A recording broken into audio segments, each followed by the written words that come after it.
Nakita niyo akong music. By the way, good morning sa luwas sa akong tanan. Kaga dalayawan din ang dito ko sa aking mga kapuwi na hasta kaya we are still alive. Nakalambot naman kita sa bare months, no? Ang bulan nga daw nabutan din siya sa kalipay. Iba ang ang atmosphere sa bare months, no? From September going to December, especially sa bulan din sa December. Nakakalay ko na nga ang bulan sa January going to August. Doon din natin na ma-feel yung ang joy. Pero when it comes sa bulan sa September going to December, galain na yun, no? Makita ko rin sa mga malls, ang mga Christmas tree, makita ko na ang mga Christmas lights, sa mga balay, sa mga dalan. Pero, notice ko, may halamig dyan sa mga balay, na halin sa New Year, o halin sa Christmas, halin sa New Year na until now, wala agad dyan ikuha ang mga Christmas lights. Di ba mga Krus, wala na din kuha ang mga Christmas lights sa inyong mga balay.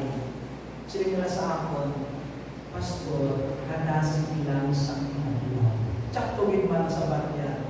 Noon sa sampo ng bigpan ng December, no? Subong, hari na kita subong sa last quarter sa siningan 2A.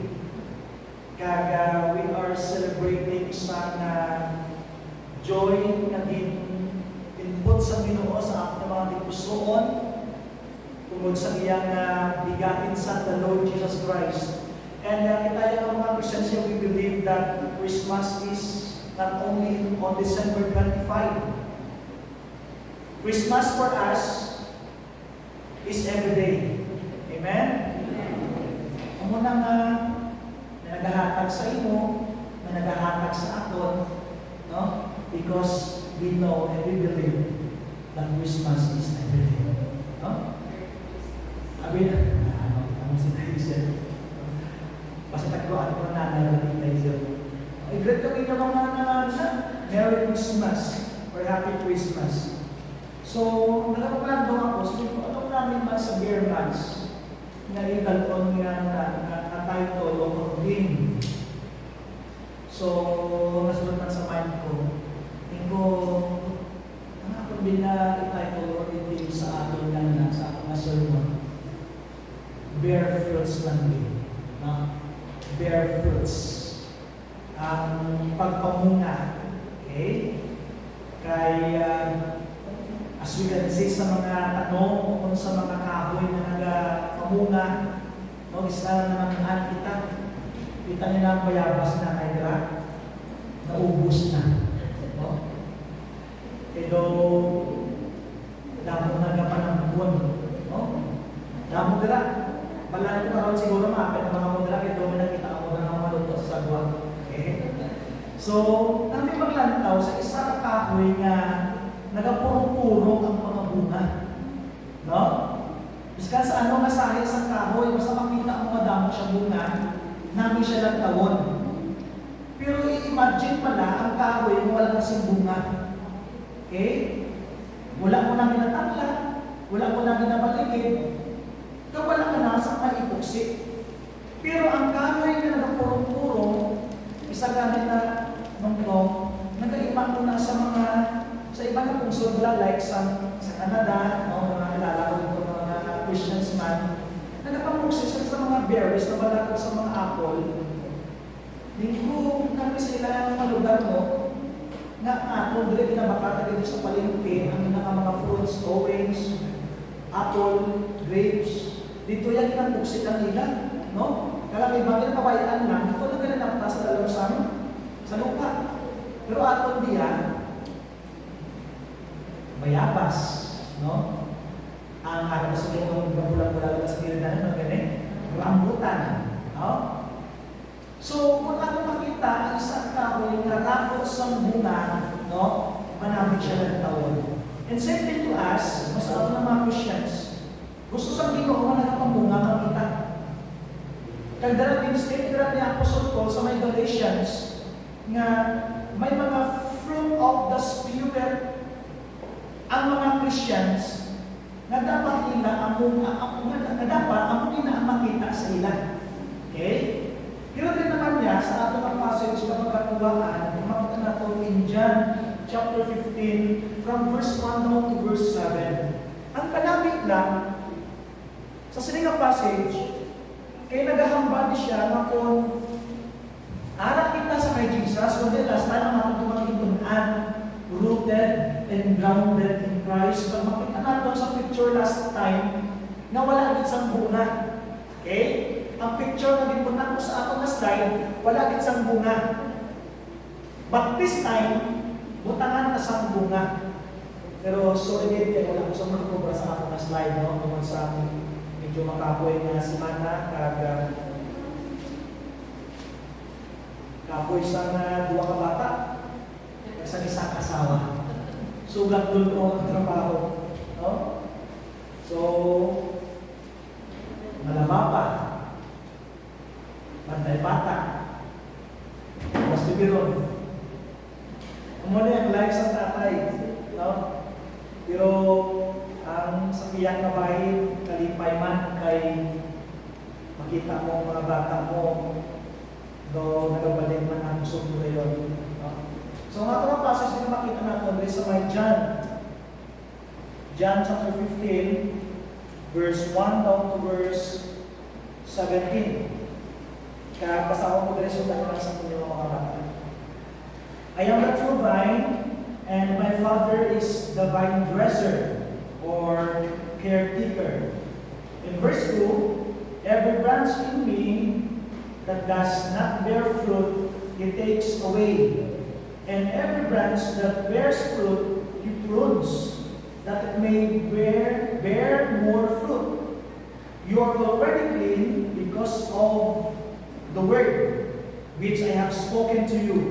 Abide in me, and I in you, as the branch cannot bear fruit of itself unless it abides in the vine, neither can you unless you abide in me. In verse 5, I am the vine, you are the branches. So, ang branches na ginahambal, or branch, ako ini, kita ini. Okay? And vine is Jesus. He who abides in me, and I in him, bears much fruit. For without me, you can do nothing. Okay? Umuli ang hambal ni Jesus. Kung wala ako mo sumaymay mo. And verse 6, if anyone does not abide in me, he is cast out as a branch, it is withered, and they gather them and throw them into the fire, and they are burned. Ang imani ang ginayot natin, when we see some branch na kung sa sanga, nalaya na, ginauton natin, ginaboy, or some other way, ginatutan. Okay? And then ang part sa my verse 7, if you abide in me, and my words abide in you, you will ask what you desire, and it shall be done for you. By this, my Father is glorified, that you bear much fruit, so you will be my disciples. Nagkakalipay, nagkakalimaya kung ang Ginoo when we see nga kita naga pamungasing bugana. Okay? And verse 9, as the Father loved me, I also have loved you. Abide in my love. If you keep my commandments, you will abide in my love, just as I have kept my Father's commandments and abide in His love. In verse 11, these things I have spoken to you, that my joy may remain in you, and that your joy may be full. This is my commandment, that you love one another as I have loved you. Greater love has no one than this, that to lay one's life for his friends. You are my friends, if you do whatever I command you. No longer do I call you servants, for a servant does not know what his master is doing, but I have called you friends. God called us His friends. For all things that I have heard from my Father, I have made known to you. You did not choose me, but I chose you and appointed you that you should go and bear fruit, and that your fruit should remain, that whatever you ask the Father in my name, He may give you. These things I command you, that you love one another. Kapag Panginoon mag-bless niyo magpulong before we start, mag-pwede na alay. Ginoo, salamat din sa sinigong moment na maka-open kami together sa inyong word. Makamulin kami together. Kakabay Panginoon, i-open mo ang amon ng aming pusoon. I-open mo ang amon ng mga pamamulan.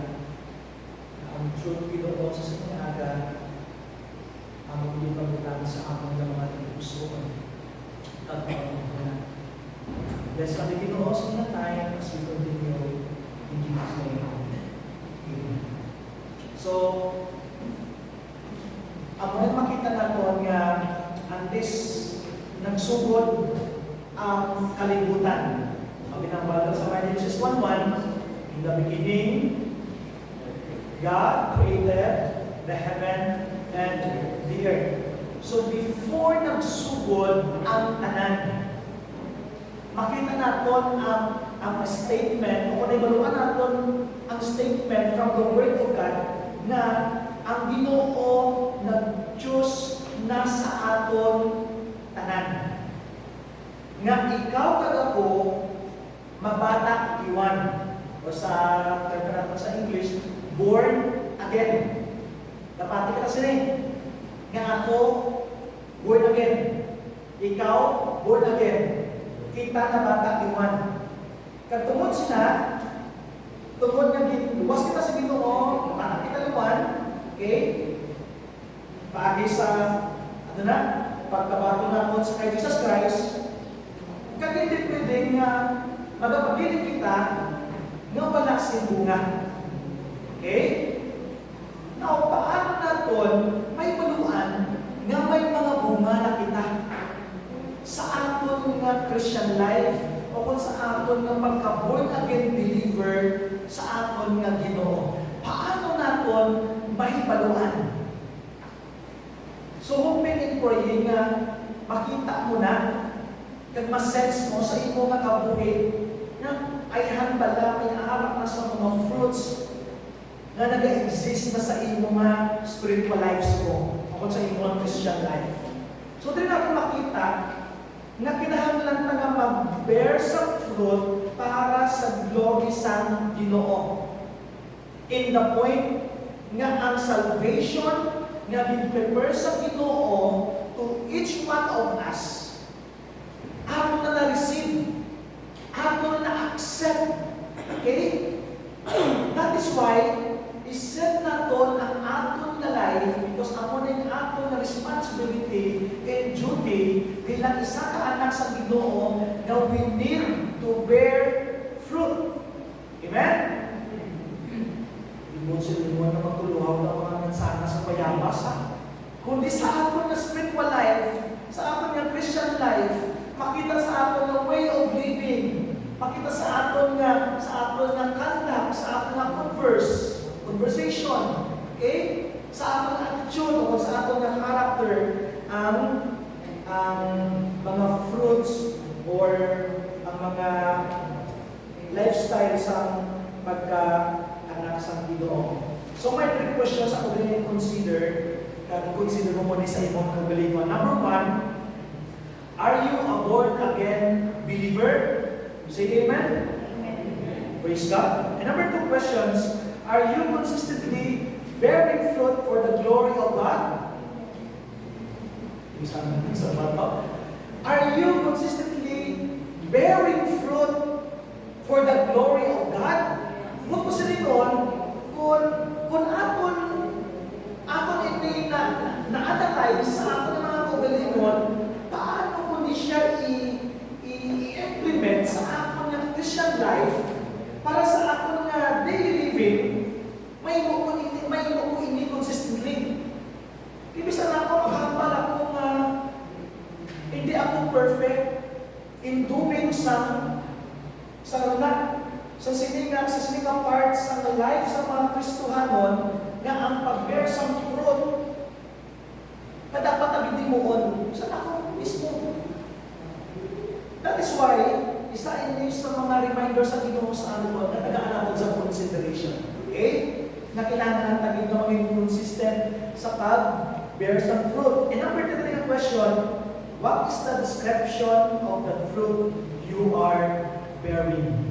Ano kuno klase sang bunga o sa fruits na imo pinapakita bilang Kristiyano? So amo rin na, it is very timely nga ang Ginoo nag-remind sa aton nga we Christians kinahanglan ta nga mag-bear some fruits. So suguran naton sa bulan sa Setyembre hasta sa Disyembre. Kundi doon nga sa 4 na bulan na, kundi sa 365 days na may araw kita, no? Let's strive, no? Nanglan na mag-strive, mag-try hard para mapakita ka sa Ginoo. Actually, niya, ang ato nga ginahimo sa kalibutan, if we are doing some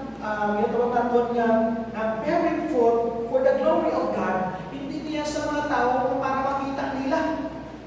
Kundi ginahimo tayo ini for the glory of God na ginhambal rin sa pulong sa Ginoo. Napataw ba niya ang hambal niya?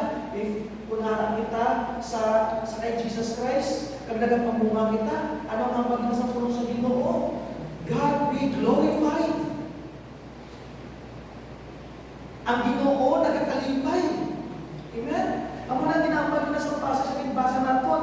So 3, I have 6 nga na statement about sa context sa sineng John chapter 15.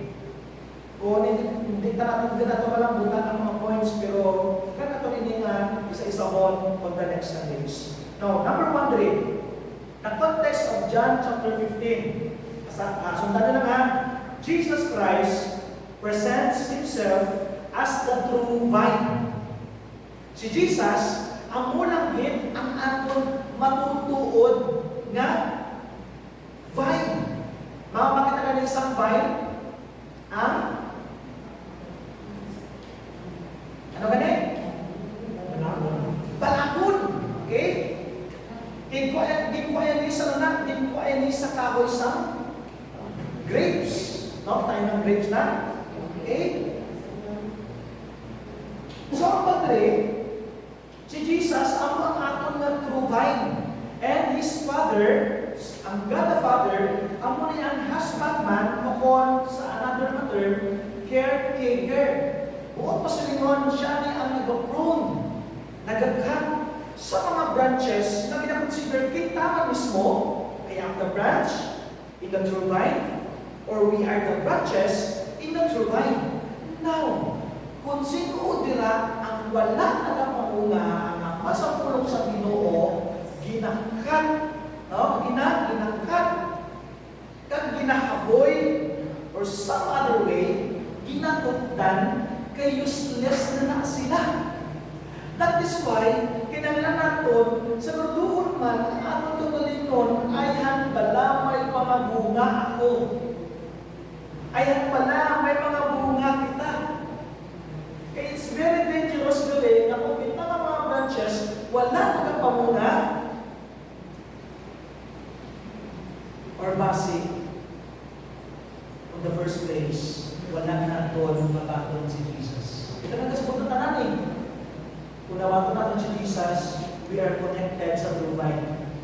Pero kung wala natin mabaton si Jesus, personally, intentionally, delikado. Kaya wala kita, we are disconnected sa true vine, sa Jesus Christ. Kaya makita natin rin ang context na ang aton God the Father in heaven, siya gali ang husbandman, o siya ang caretaker, siya ang nag-prone, siya ang nag-cut off. The Father purges, strengthens, and rewards the fruit bearer if Jesus is the source of our fruit bearing. So, kung sino tandaan again, the first context of this John chapter 15 na nag-represent nila na ang true vine natin bilang mga Kristiyanon is only the Lord Jesus Christ. Wala kita yan nag-plastar na nag-aaring sa aton kabuhi sa tao. kundi sa Ginoo mismo. And number 2, din ang context na makita natin na si Jesus nag-speaks sa duwa ka types, duwa ka sahig sa branches, no? Sa vine. Number 1, branches that bear fruit na makita natin in verse 2 down to verse 8. Ano ginambala sa may verse 2? Sa may verse 8. Sinigyan sa may verse 2, every branch in me that does not bear fruit, He takes away. In every branch that bears fruit, He prunes that it may bear fruit, more fruit. Okay? Amo nang kanang dira nga ang Ginoo naga-cut away, kag ang Ginoo naga-prune para makamunga pagid ang mga branches. Kagampay sa may verse 8, by this my Father is glorified, you bear much fruit, so you will be my disciples. So ako na makita natin. First type sa branch na ara sa vine ang nagadala dyan sa bunga. Sino sila? Listen to this. Those who are obedient and mature believers. Can you consider yourselves sa sinimang point? Can I consider myself to this point? Sabi ko, Lord, as I meditate pala during sa na-prepare ko kanina sa sermon, bilang alagad mo Ginoo at bilang tao, I have so many flaws and failures sa aking life. Sometimes, I act sa ginawang immature and sometimes boy. Dahil ko sa disobedience sa inyo. That is my dream. Ang gusto ko isang Ginoo sa akin is maging mature at maging obedient. Amo ni ang mga branch na nag-bear some fruits. That is why, kung ako hindi makita sa akin ng self, hinahanglan ko siya i-implement, i-apply, kay para sa ako is very necessary, ini nga bagay. Lapit ka lang mag-abot ng Ginoo, no? Kung isa man, pakita pa natin sa ating mga kagalingon nga, ay, wala ko pa na ibubidya ang pinakabutong line sa Ginoo sa ating na life. Sa itong paniayan, yung buon. No? Isaabot kita mga tao, nilalang kita sa action, o sa attitude nga procrastinate. No? Kung naman lang ang word na procrastinate, nga isa ba lang, hambang kita, karoon lang no? Na may something na wala ngayon moon, pero ang nagapuna sa imo nga mindset, ang word nga procrastinate, na naghahambang ka, karoon lang imoon.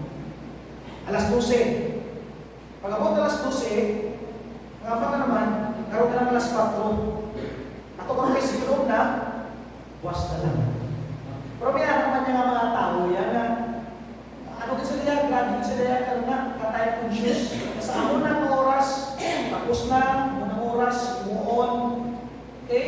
Yan mo na. Pero sometimes, ito nga mga Kristiyano, no? Isa, binabalipas pa natin ang mga oras, ang mga inadlaw sa mga binulan. Pero dali, in doing some service na sa Ginoo, in doing sa ating ministry, okay? Personal, family, corporate, church, ministry. So, hoping and praying na arangit sa aton ang ginatawag maturity in obedience. Kailangan nakapakita na you are bearing fruit. You are isa ikaw sa mga klase sa Kristohanon din na nagadala sa mga bunga. So, muna makita natin ng sa Ginoo. And number 2 na makita natin, the second type of branch in the vine is branches that do not bear fruit. Hoping na wala gini sa aton. Okay? And praying, na kita nagadalagin sa bunga. Piskat sa mga simple ways na wala. Kaya actually kita hindi kita ng palayo. Lain-lain kita sa mga, lain-lain kita sa forte, lain-lain kita sa mga styles, okay? Lain-lain kita sa mga techniques or ideas. Pero sa simple nga pamaagi, sa simple nga imo nga ginahimo para sa imo, hindi nagadala sa bunga, hindi nagadala sa kayawan, patayon na. Okay? Kaya doon makita natin na kung wala nagadala sa bunga, ang ginilimuntri hanggang sa pulong sa Ginoo sa may verse 2, takes away or cut away sa Ginoo. Kung pagdating namin pala sa mga nagadala sa bunga, na kung ang sanga nagadala sa bunga, pinag-proud mo din sa Ginoo, ginaalagaan niya maging, okay? Para magduro maging ang bunga. Okay? Ang unang Ginoo natin. So ano naman din makita natin? Sa branches na wala nagadala sa bunga, makita natin rin ang point. Those who are immature and disobedient believers. Amo hindi sila. Na wala nagasunod. Ano ang mandok sa pulong sa Ginoo kag sa mga Kristiyano nga wala magigyan ng hangtong unang mature. So kapag mangutod sa Ginoo sa sininga aga, mangin tako ini nga blessing sa aton ang context sa sininga sa inyong passage. And number 3 na makita natin rin. Listen to me. Jesus Christ is making the point that every true mature believer, okay, every true mature believer will bear spiritual fruit to the glory of God. Amen? Those who are mature, true mature believer, nagadalagin sila sa spiritual fruit sa Ginoo. Ang pumanin din naman sa may verse 8. Kagabay pa sa aton mga diri sa may faith Baptist Church, makita din sa aton rin na nagabunga kita sa aton na spiritual life. That every Sunday na kita magsulod rin, no? Then after the service, magapauli kita, nalito sa pagpauli natin. Makita naman natin na mga kabulingon. Ang mga kabulingon, may mga something naman na nag-change sa atin. Actually, hindi na siya one tap lang. Okay? Today, it's a process. It's a process. So number 4 today na makita natin ng context is Jesus Christ indicates that spiritual fruit bearing is progressing. Ang muna galing kung ang isang Kristohanon sa iyang spiritual life, okay, naga-fruit bearing siya, makita natin na grabe ka progressing, grabe ka dasig ang mag-increase sa iyang maturity, sa iyang life. Although na ang amalaton is a process, pero progressing naman. At the same time, nag-increase ang aton maturity, ang aton obedience, at the same time, ang aton nag-growing media sa Ginoo. Ako sa una, ano man ang pagkilala ko sa Ginoo man? Makatunan ko na sa simbahan sa una, mapungko lang man na magpauli. Hindi tanan nga mga pagwali, pagtulungan sa pulong sa Ginoo, mabuntang ko sa ako puruna. Iban lang. Pero itong mga iban lang na mga pulong na nakuha, mga minsan na nakuha ko, amo ni ang nagdala sa akong subong. Okay? Pero sa amat-amat, dila natin makita na nag-progress man, na nag-increase man sa simple nga pamaagi kag sa amat-amat nga pamaagi. Amo nang challenge ko para sa inyo, don't stop praying, don't stop reading, don't stop serving sa Ginoo kay grabe kita nag-amat-amat remember kahapon, sa dito kami sa Isaya, first time na natabo sa nag-start kita sa katol nga transfer meeting sa life o sa family na dahil kita ay first time na natabo kasi di ko ito natubod sa amon. So, natubod sa point kahapon na i-pray over siya tungkol nga wala niyang panabakon si Jesus sa iyang life. Which is, ako nang pinag-importante sa tanan. Okay? Kaya din ang balik sa pulong sa Pino na dapat tanan ng mga tao sa Pino kalimutan, makapatuloy kay Jesus. So, we can pray over siya. We invite siya to accept the Lord. Nagbatang siya.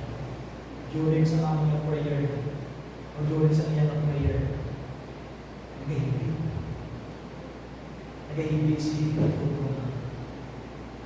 I do not know how serious he is sa pagbago sa Ginoo, but we believe na ang power sa Ginoo, ang protection sa Ginoo, from that moment, mamatsagan naman. Okay? Kagahapon sa improvement ng battle sa Ginoo. Starting point sa kanyang life, sa kanyang Christian life. Pag-ina ko sa Lord ko, sabi ko, anak siya, kaya ko sa tabi. Pero wala. Because we believe, it's a progress, it's a process na ang iyang pag-journey sa Ginoo. Sa inyo man, ilan na kayo years na arang ka na sa pag-serve sa Ginoo, okay? Pero you feel na wala pa dyan sa progress. Try to pray to the Lord, then ask Him, Lord, buka na ko tuwod sa pag-serve sa inyo, pero hindi ko makita ang mga fruits sa akin. Kaya Lord sa wisdom. Kaya Lord sa passion din. Para may akin ng mga duties and responsibilities para sa inyo. And then, ang nasa makita natin rin, may ari rin sa process no or pag-increase o pag-progress sa nakapag maturity ng mga kumulo sa Ginoo. Makita natin in verse 2, makita natin in verse 5, makita natin in verse 16. Nagkakamba 3, there is fruit. Okay? Number 1, fruit. Number 2, there is more fruit. Nagkakataman. Progressive. Process. And then number 3, there is much fruit. Diba, laingit ang word no more, ang word no much. Mga makita much, grabe na no? Kadamo, kadulog. And then, ang last three, ang pinaka-best thing, there is lasting fruit. Kung pasilingon, kung kita ang mga tumulong sa Ginoo, mga gusto mo naman sa Iglesia, if you are bearing fruits to the Lord, kung pasilingon, ang inyong mga fruits will be the lasting fruit. That someday, kung kita magapawin sa langit, i-reward kita sa Ginoo. I-award kita sa Ginoo. Di ba ang judgment? Di ba ang judgment sa Ginoo? Judgment seat of Christ, which is ang muna ang aton niya mga Kristuhanon. Okay? Nga may mga crowns kita, no? Ang mga crown of life. Okay? So, ito ko na sa Ginoo. Okay? Ang mga crowns na kung sino ang mga worthy sila. And then, ang ikaduwang na judgment sa Ginoo para sa mga wala nagtuhong sa iya. Kaya tawag natin the great white throne judgment. That after that, itagpong sila sa Ginoo sa lake of fire, which is the everlasting fire na wala na nagkakagulat. Walang sakit. So, kung makita natin, there is fruit, there is more fruit, there is much fruit, there is lasting fruit. And number 5 na context na makita natin rin is this. Jesus Christ indicates that true disciples bear spiritual fruit. Kinapalaman niya ako sa may verse 8. Kung kita, we are true disciples of the Lord Jesus Christ, hindi pwede nga wala kita sa bunga. May mga bunga kita. Okay?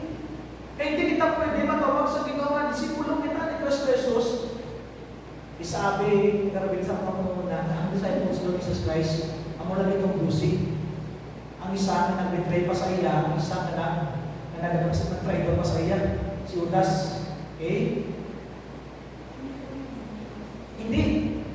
Ang tanan ng mga nagtuo kay Jesus, nagpatong kay Jesus, ginatawag niya man na iya mga disipulo, babae man o lalaki. Kagang katahong pagidre na ang God the Father, ginatawag kidya kita na iya mga kaanakan.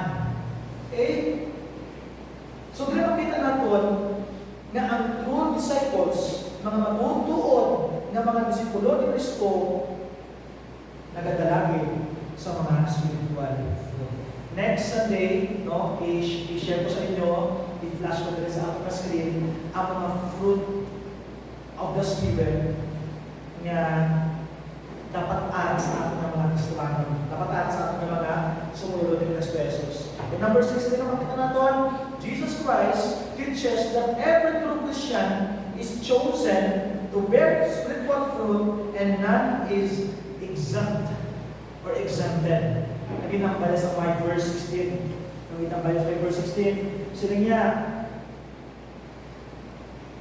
you did not choose me, but I choose you and appointed you that you should go and bear fruit, and that your fruit should remain, that whatever you ask to the Father in my name, He may give you.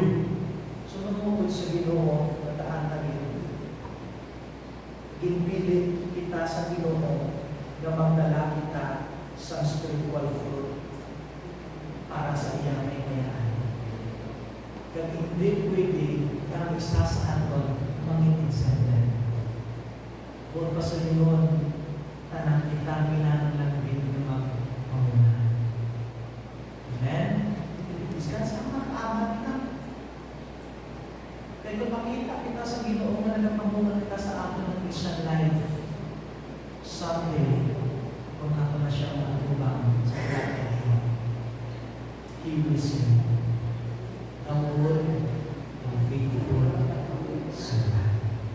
Mungkin ako na, well done, thou good, my faithful servant.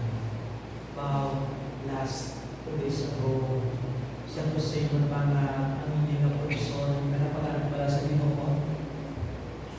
Nagapagalan siya sa Ginoo in the way na mag-street preaching, nawali siya sa parola, sa amon lang, sa lugar sa market, nag-street preaching, tapos nag-yatino, nag-render sa song para sa Ginoo.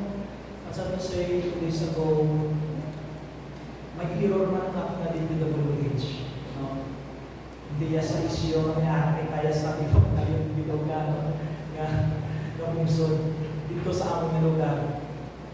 Kaya ang dala namon 4 lanes, pero ang 2 lanes na iyan dyan ginapadalaganan sa kanya ng bicycle, iyan na yan.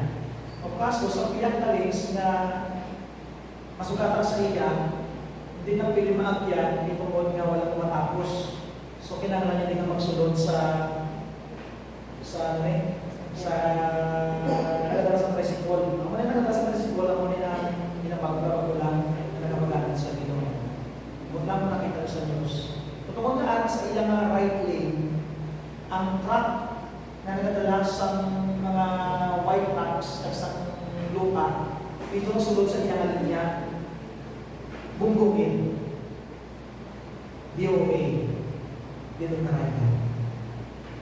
So, nakita ko kasi sa mga tao, kaya hindi ko man siya kilala, kung tawag ang post na gustuhan siya kasi alaga sa Ginoo na nag-share sa gospel, roon that moment, inuha siya sa Ginoo. Pero, sa iya na service sa Ginoo, hindi mo pwede na makahin.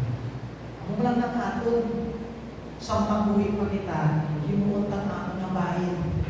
Kasi sila kaadlaw, wala kita kamaan, sa nung kita kuha ko sa Ginoo, ano ang dalagat sa mga kalibutan. No? Pero kita, nag-aamal naman sa mga kabuo sa Ginoo. Okay? And someday, tumang kita sa Ginoo. So, Dre, makita makita natin ang 6 na context from chapter 15 sa salinang passage. So, ang question ko before I end sa salinang aga, what is spiritual fruit do you have? Let's see next Sunday. And I will try to flash out na screen. So, hoping and praying, no, ang aking passage from John chapter 15, from verse 1 down to verse 17, Panginoon blessing niyo sa aton. If you feel, wala pa sa fruits, ang imong Christian living, ang imong Christian life, try to ask God some help para magpagdala ikaw. Paano na magpagdala na at sa iyan. Let's bow our heads, close our eyes. Let's pray. Ginoo, salamat din sa sinigaanan ng mo sa amon. Ang kita namon Ginoo ang truth sa sinigang passage. Pray, Ginoo nga maging true ini sa amon, ang real sa amon Christian life. Nagabay pa Ginoo nga hindi makahakas ang glory ka po sa inyo. Yan Ginoo, base sa amon ko kasi ni kanaga kung natin pag-receive, wala na ka. Ipag-amo sa ilang kabulit sa iyo, sa ilang puso. Reason na hindi naman ma-feel ang fruits, hindi naman makita ang fruits sa among ng Christianity. Lord, please help us. Nagabay pa Ginoo na among hindi ma-implement sa among mga kamulit. Ang ipagpamunga sa among ng Christian life, tama din Ginoo. Kasi pa sa inyong magpulong, kung harap kami kay Jesus, harap kami sa magpupukod gamay, mahugan. Harap kami Ginoo sa mayagin ng kalimutan. Kaya Ginoo, ang amo namin na Panginoon, nagabay pa Ginoo ang amo ng mabuhay sa inyo. Makita na kami Ginoo sa paglalakad sa iyo. Kaya bakit ang naging sa pilang araw, kami magkasulatan nila sa iyo, mag-aatubang sa rakasaan.